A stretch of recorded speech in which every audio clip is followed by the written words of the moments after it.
Olá, seja bem-vindo a mais um Alesp Conecta especial em tempos de pandemia do coronavírus. Hoje vamos falar um pouco de saúde bucal e as recomendações aí do Conselho Regional de Odontologia a respeito aí dos atendimentos dos dentistas em tempos de pandemia. O meu convidado hoje é o Dr. Sérgio Barbosa Filho, que é dentista e vai nos esclarecer aí sobre os temas mais variados. Doutor, seja muito bem-vindo ao Alesp Conecta de hoje. Obrigado, Hugo. É um prazer estar com vocês aí. O que vocês precisarem e eu puder ajudar, a gente está disponível. Doutor, explica um pouco para o nosso telespectador que nos acompanha aí nas várias plataformas, quais as recomendações do Conselho Regional de Odontologia para todos vocês que são profissionais e atendem na área. Primeiramente, a primeira dúvida, talvez, do público seria se as clínicas podem abrir e o que elas podem fazer, né? Então, as clínicas, tanto as públicas quanto as particulares, elas podem estar abertas, né? Só que com algumas restrições. Elas só podem atender urgências, casos que realmente são muito necessários, né? Aqueles tratamentos eletivos que você faz, às vezes, no dentista, um clareamento, alguma coisa, hoje em dia não está permitido, né? O próprio conselho e a vigilância sanitária estão tentando barrar alguma coisa fora dessas urgências e realmente recomendando que não se faça, e até às vezes se o dentista fizer e for denunciado, alguma coisa assim, às vezes até instaurando processos éticos, né? Então hoje o atendimento está aberto, mas está limitado a realmente procedimentos de urgência.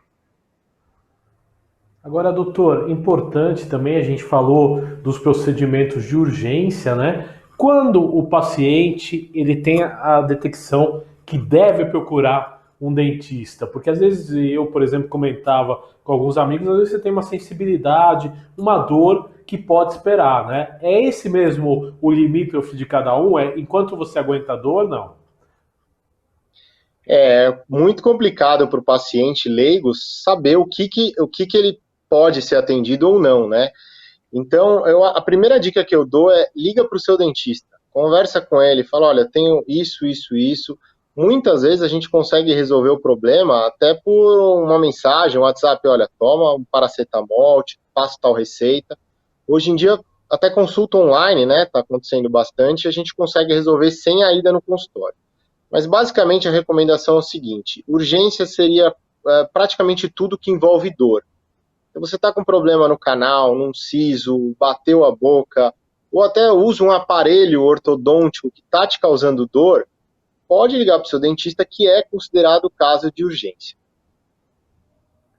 Agora, doutor, é importante também a gente discutir um assunto, né? Querendo ou não, os profissionais da odontologia eles estão muito expostos, né, ao coronavírus e por outro lado também os pacientes. Por quê? Porque a maior transmissão é pela região bucal. Como Sim. funciona essa história? Quais os cuidados que tanto os profissionais quanto pacientes devem tomar? São muitos, tá? A gente está praticamente reinventando o atendimento médico e odontológico, em outras áreas também. Basicamente, o dentista ele tem que estar super protegido. Hoje em dia a gente tem equipamento diferente que a gente não tinha antes, para não. Ele é muito exposto, então ele tem que estar protegido para não pegar e para não virar um vetor. Então amanhã se eu pego, eu te atendo a tua esposa, atendo teu filho, eu posso estar passando para você de outro paciente. Então é muito importante a nossa proteção. A gente mudou totalmente o jeito que a gente higieniza o consultório. A gente mudou o jeito que a gente coloca os pacientes na sala de espera hoje. A gente tem que ter um tempo e uma distância entre eles. Como os procedimentos não são todos que a gente pode fazer, a gente hoje em dia está atendendo praticamente 20% da capacidade que a gente tinha antes. Então, todos esses cuidados, até aquele cuidado que eu te falei, liga para o teu dentista e a gente às vezes liga para o paciente, o que que é, como você está de saúde, você está saindo de casa, você está com febre, todos esses cuidados ajudam a evitar. Mas, claro, a exposição existe, como existe com os médicos, existe muito alta para os dentistas. Tudo que é possível a gente faz. e o paciente também tem que fazer da parte dele para não trazer o vírus, né, para o ambiente do consultório. Agora, doutor, o senhor, dentro do seu consultório e de repente conversando com colegas, o senhor teve uma queda muito grande na demanda por atendimentos? Como os profissionais da odontologia têm lidado, né, com essa situação? Eu até estou dando risada aqui, mas a gente hoje já está rindo de nervoso, né? Porque como várias outras áreas, o movimento caiu cerca de 90%, como a gente conversou, é proibido hoje muitos tipos de atendimento, e a gente tem restrições até nos atendimentos de urgência, o que a gente vai fazer, tem coisas que a gente quer fazer, mas não é recomendado. Os pacientes estão com medo de vir ao consultório, e com razão. Muitos consultórios acabaram fechando, ainda estão fechados, talvez por ainda 60 dias, vai ficar, não sabemos até quando. Então, assim, caiu muito. É um desafio como para todo empresário, manter funcionário, manter aluguel, manter toda uma estrutura aí, talvez construída por anos, para que passe por esse período. Então, realmente, no setor privado, acho que para a gente, para todo mundo, está complicado. Estamos segurando por enquanto, mas se Deus quiser, a gente vai ter que inventar novas maneiras aí de continuar ganhando, tendo alguma receita, porque está cada dia minguando mais, né?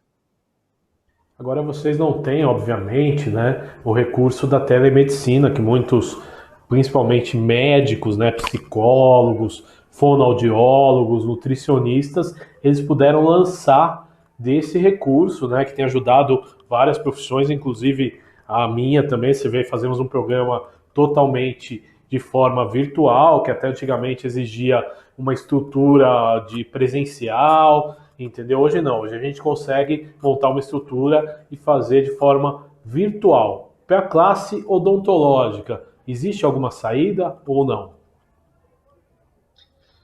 A curto prazo eu não vejo saída, né? A gente teve até alguns casos que são casos simples que a gente pode resolver com uma orientação. Então, olha, faz tal bochecho, toma tal remédio. Agora, a nossa profissão é uma profissão muito curativa, né? Que você tem que pôr a mão na massa. Então, geralmente o remédio ele é paliativo. A solução está na execução de uma cirurgia, de um procedimento. Não vejo como, mesmo com a tecnologia, daqui a bastante tempo, a gente consegue, um robô, alguma coisa, fazer o procedimento que a gente faz à distância. Então, assim, infelizmente, como algumas outras áreas aí do mercado, não tem como. Não tem como fazer e é uma área muito arriscada. Então, por enquanto, a gente simplesmente está esperando as recomendações, a gente está fazendo da melhor maneira possível. A gente tem uma tecnologia muito legal hoje, que já existe há muito tempo, que é a luz UV. Ela está sendo testada até em ônibus de São Paulo, acho que da Prefeitura de São Paulo. Uma lâmpada UV que você coloca no ambiente e ela mata todos os micro-organismos. Isso é excelente, isso é uma maravilha. Então, algumas coisas estão surgindo que não existiam antes. Agora, eu poder fazer meu trabalho virtualmente, não vejo expectativa a médio prazo aí. Agora essa luz UV que o senhor falou, por exemplo, ele já é constatado, por exemplo, que mata o coronavírus ou ainda não? Sim, na verdade essa luz UV, ela existe, essa ciência, desde 1903, uma ciência muito antiga. Só que nunca foi empregada em consultório odontológico, muito pouco em hospital, porque não se havia essa necessidade. Então, ao invés de você limpar com álcool, que é uma limpeza química, a própria luz, que é a UVC, que é um tipo de luz, ela vai matar as bactérias, vai matar sim o coronavírus. Tem que ter assim o tipo de luz correta, a distância correta, o tempo de exposição correto, mas ela vai matar, é uma coisa muito promissora, que com certeza daqui para frente vai mudar talvez o padrão de esterilização, de limpeza em vários locais, e essa luz vai ser importantíssima. Ela só não pode estar no mesmo ambiente que o ser humano. Então eu preciso deixar a luz, deixar esterilizar, voltar depois e eu tenho que desligar, porque é uma luz altamente cancerígena, mas é super, super promissora e funciona bem. Agora, doutor, é importante, né? O senhor está falando aí de uma nova tecnologia e em tempos aí de pandemia, em tempos, né, de um mal que assola o mundo inteiro, é interessante que a gente fale um pouquinho mais dela. O senhor tem acesso, se é uma tecnologia muito cara, ela vai conseguir ser acessível a todas as pessoas, pelo menos eu digo pessoas, né? Os profissionais da saúde para esterilização. Como é que funciona? Você já tem alguma informação em relação a isso? Então, o mercado está começando a se mobilizar mais para uma produção talvez de outras marcas. O que eu conheço hoje em dia, por exemplo, a gente tem lâmpadas da Philips, lâmpadas da Osram, que estão em cerca de 600 a 800 reais. Então, se você deixar um ambiente pequeno, às vezes uma ou duas lâmpadas resolve seu problema. Não é barato, mas é um custo que talvez caiba em vários ambientes. Existem lâmpadas hoje chinesas, e a gente não sabe ainda se elas funcionam. Então agora a gente começou a testar. Hoje a gente tem um encomendado no consultório, é um robozinho, sabe aqueles robozinhos que fazem a limpeza de casa, que funcionam como uma vassourinha, que vão automaticamente? Exatamente. Sim, sim, É um sei. robozinho que tem a luz. E aí ele vai andando pelo consultório ou pelo ambiente, enquanto você não está, e ele vai esterilizando, limpando, não é esterilizando, desinfectando tudo. E ele funciona por controle remoto, então você não precisa nem chegar perto dessa luz cancerígena. Esse robozinho eu cheguei a ver por 10, 12 mil reais. Então, assim, ainda é uma tecnologia que talvez, com certeza, vai baixar esse preço e vai surgir novas empresas, vão surgir novas empresas com outros tipos de lâmpada ou de funcionamento delas. Mas hoje em dia, realmente, ainda tem essa variação aí de uma lâmpada, duas lâmpadas, robozinho, ainda está um pouco caro, sim. Doutor, eu vou para um rápido intervalo nesse Alesp Conecta. Nós estamos falando aí de pandemia, né? Estamos falando dos tratamentos odontológicos, da situação dos profissionais da odontologia em tempos de pandemia. Eu vou para o intervalo, já já eu volto com mais a Alesp Conecta, que hoje conversa com o doutor Sérgio Barbosa Filho. Até já.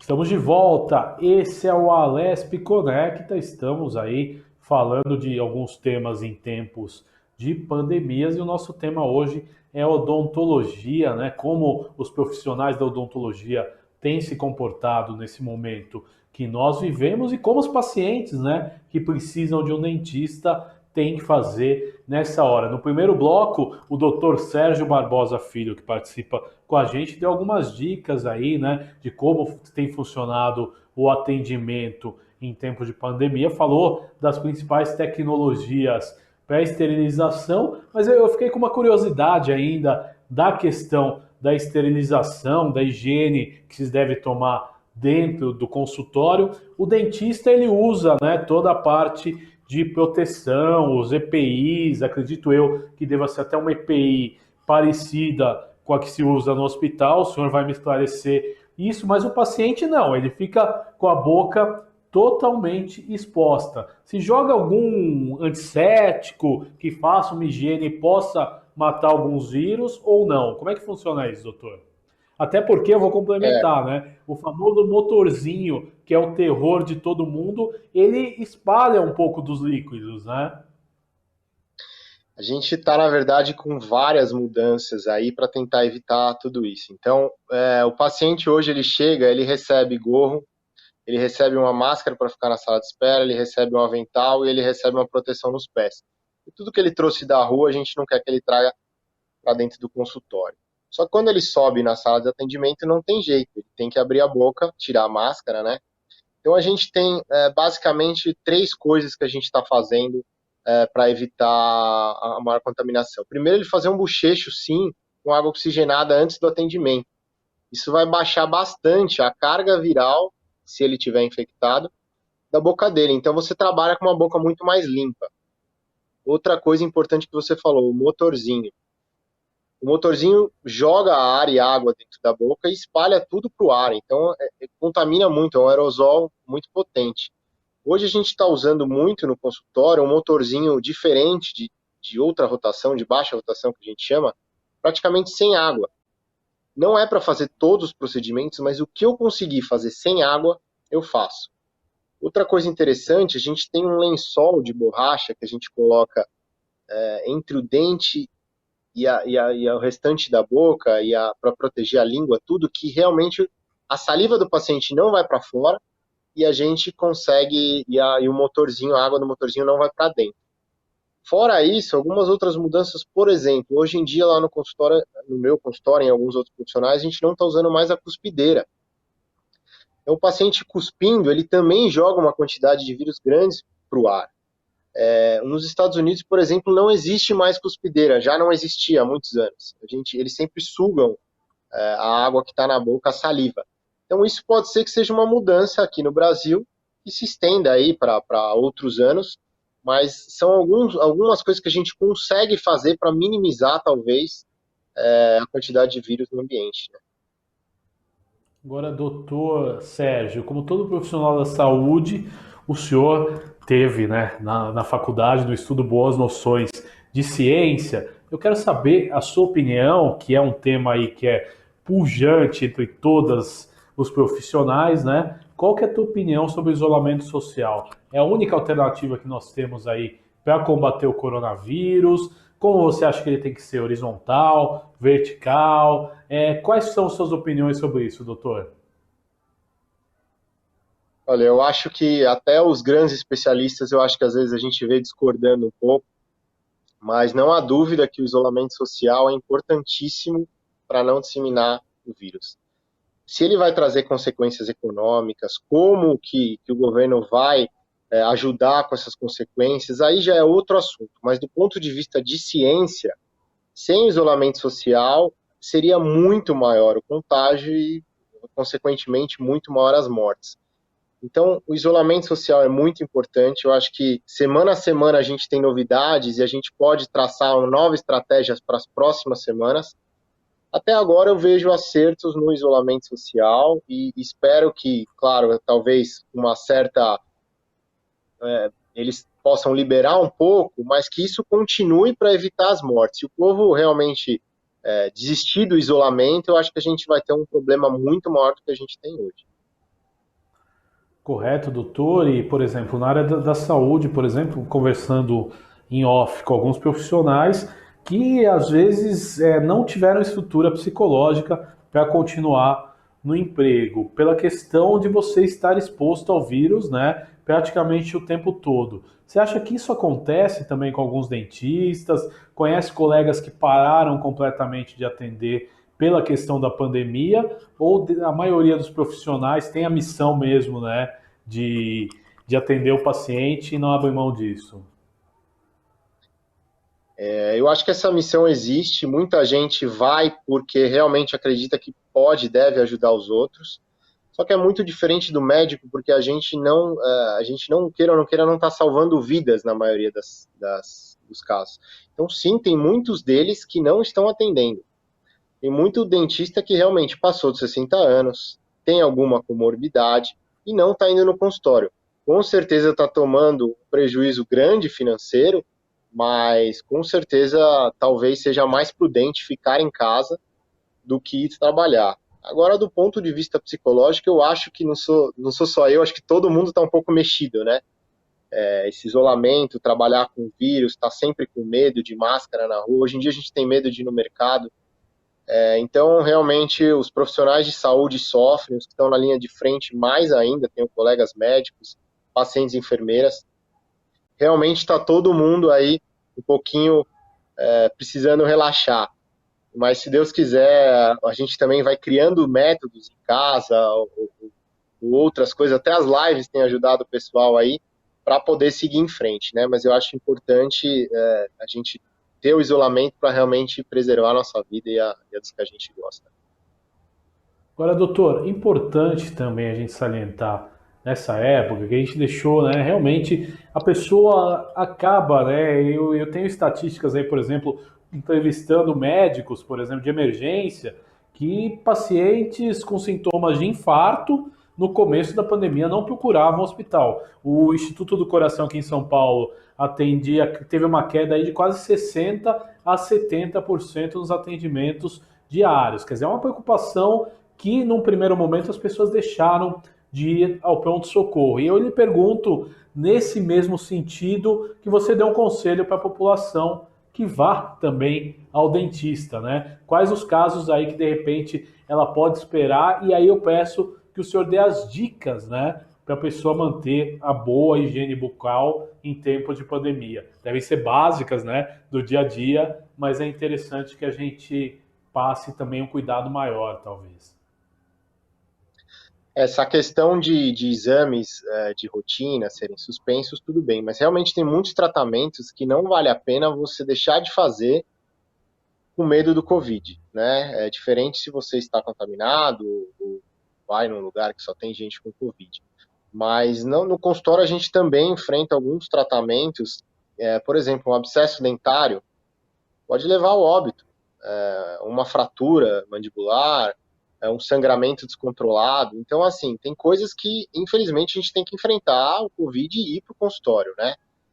Que nem a gente falou, converse com o teu dentista sobre qual é o procedimento. Agora, em casa, muito simples, manter a higiene, tá? Doce demais, que eu sei que agora, às vezes, o pessoal tá ansioso. Comer doce e dormir sem escovar os dentes é péssimo para dar uma cárie. Então, evitar esse tipo de coisa. Escovar os dentes, enxaguante bucal, fio dental. Você tem tempo, né? A gente tem tempo, fazer tudo direitinho, porque realmente, sem o atendimento, tem gente que já deve estar um tempo sem atendimento, agora vai ficar mais 2, 3, 4, 5, 6 meses. Se complicar, aí fica mais difícil para atender.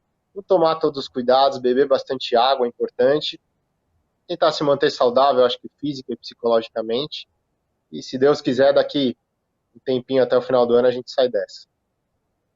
Com certeza, doutor, é o que a gente fala, né? Aqui na programação da Rede Alesp, que tudo vai passar, né? É importante a gente adota a campanha Fique em Casa, né? Porque a gente sabe que hoje é a forma aí mais eficaz de você evitar o contágio e que os hospitais aí cheguem no gargalo, no colapso, na lotação total. Então a gente fala. Então eu quero que para encerrar esse Alesp Conecta de hoje, a sua participação, o senhor deixe uma mensagem aí também de utilidade pública para a população, os cuidados essenciais aí que devem tomar e se o senhor acha também que é importante que a pessoa fique em casa.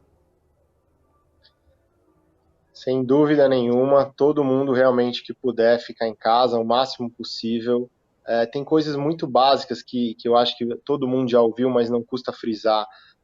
Hoje, exercício físico é importante, uma boa alimentação, não é porque está de quarentena que pode comer o que quiser. Uma leitura de um livro, alguma coisa para ajudar a parte psicológica. Por mais que você esteja em casa, às vezes você tem uma varanda, você tem um quintal, tomar um pouco de sol, né? São coisas, o sono, tá? Então tem muita gente com sono desregulado, que acorda sem horário, vai dormir sem horário. Então tudo isso é bom para a sua saúde, porque realmente, vamos supor que você pegue o Covid, que uma boa parte da população deve pegar, você precisa estar pronto, seu corpo precisa estar forte para ajudar a combater. Então, se mantenha em casa, mas se mantenha saudável da melhor maneira possível.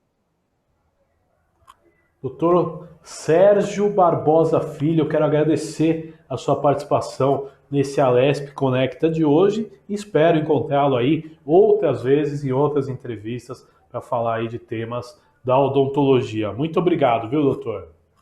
Te agradeço muito, Guga. A gente está à disposição aí, o que precisar, esclarecimento. Por favor, entre em contato. Tá certo? Esse foi o dentista Dr. Sérgio Barbosa Filho, que participou desse Alesp Conecta de hoje, que nós discutimos aí o procedimento, né, os procedimentos recomendados pelo Conselho Regional de Odontologia para esses tempos de pandemia e também orientações aos pacientes aí que precisam de atendimento odontológico. Você pode ver e rever este e outros programas no canal da Rede Alesp no YouTube. Você entra no YouTube, procura lá Rede Alesp, começa a seguir e recebe todas as notificações dos nossos novos programas e também ver todas as nossas reprises, inclusive este programa. Temos encontro marcado no próximo Alesp Conecta. Valeu e até mais!